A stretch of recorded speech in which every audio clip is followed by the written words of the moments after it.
அமைதியை தேடி செந்தில் நீண்ட நாட்களாக ஒரு அமைதியை தேடி பயணம் செய்து கொண்டிருந்தான்.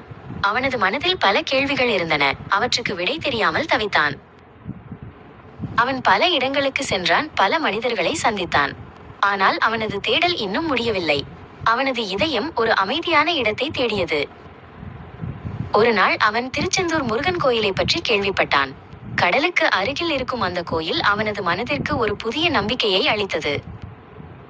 அவன் உடனடியாக திருச்செந்தூருக்கு புறப்பட்டான். பேருந்தில் அமர்ந்து ஜன்னல் வழியாக வெளியே பார்த்தபடி அவனது பயணம் தொடங்கியது.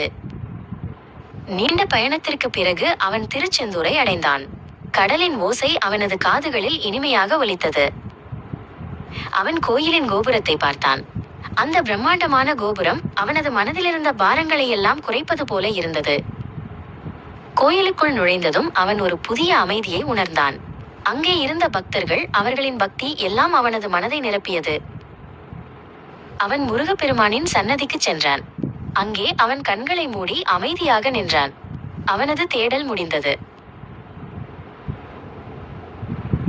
அவன் கோயிலை விட்டு வெளியே வந்தபோது அவனது மனம் லேசாக இருந்தது. அவனது கேள்விகளுக்கு விடை கிடைத்தது. அது ஒரு அமைதியான உணர்வு. செந்தில் இப்போது ஒரு புதிய மனிதனாக இருந்தான். அவன் மீண்டும் தனது வாழ்க்கை பயணத்தை தொடங்கினான். ஆனால் இந்த முறை அவனது இதயம் அமைதியால் நிறைந்திருந்தது.